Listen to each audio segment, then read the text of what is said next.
Mark കുറയുന്നതിൽ കുട്ടികളെ മാത്രം കുറ്റപ്പെടുത്തരുത്. മക്കളുണ്ടാവാൻ ധ്യാനത്തിനും തീർത്ഥാടനത്തിനും പോകുന്ന ദമ്പതികൾ കാരണം തേടി ദൈവത്തോളം ചെല്ലണമെന്നില്ല. പൊള്ളാച്ചിയിലെ മൈസൂരിലെയും കൃഷിസ്ഥലങ്ങളിൽ അതിനുള്ള ഉത്തരം കിടപ്പുണ്ട്. കേരളത്തിലേക്ക് അയക്കുന്ന പച്ചക്കറികളിൽ കുത്തിവെക്കുന്ന ഹോർമോണുകളുടെയും ആന്റിബയോട്ടിക്കുകളുടെയും രൂപത്തിൽ. കണക്കുകൾ അവിടെയും തീരുന്നില്ല.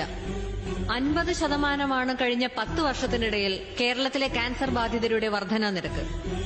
ഇവിടെ ഇന്നീ കൂടിയിരിക്കുന്ന നമ്മുടെ ബന്ധുക്കളിലോ പരിചയക്കാരിലോ ഒരാൾക്കെങ്കിലും ക്യാൻസർ ഉണ്ടായിട്ടുണ്ടെന്ന് അർത്ഥം.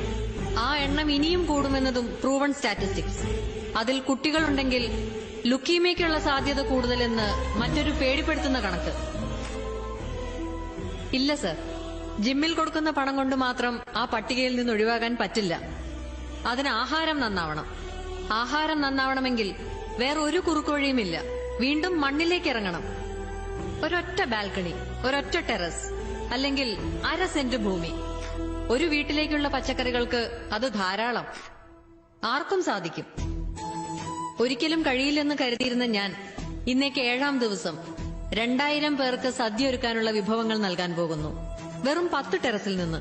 ഈ വേദിയിൽ എനിക്ക് പറയാനുള്ളത്, ഒരു വീടോ ഒരു ഫ്ളാറ്റോ ഒരു സ്ഥാപനമോ എന്ത് നിങ്ങൾ പണിയുമ്പോഴും കൃഷിക്കുള്ള സ്ഥലവും അതിലുണ്ടാവട്ടെ.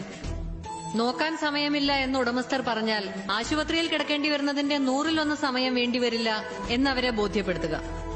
ചെലവിനെ പറ്റി പറഞ്ഞാൽ മെഡിക്കൽ ബില്ലിനേക്കാൾ ഒരുപാട് താഴെയാണിതെന്ന് മനസ്സിലാക്കി കൊടുക്കുക. നമ്മുടെ തന്നെ വീടുകളിൽ, നമ്മുടെ തന്നെ ചുറ്റുവട്ടത്ത് നമ്മുടെ കുട്ടികൾക്കുള്ള ആഹാരം. ശിശുരോഗ വിദഗ്ധൻ അല്പം വിശ്രമിക്കട്ടെ. 10,000 സ്ക്വയർ ഫീറ്റിന്റെ സൗധം പണിതു എന്നതിനപ്പുറം ഒരു ചെടി നടാനിടമുള്ള വീടുണ്ടാക്കി എന്നതിനാവട്ടെ ലോകം നാളെ നിങ്ങളെ ഓർക്കുന്നത്, നിങ്ങളോട് നന്ദി പറയുന്നത്. നമസ്കാരം.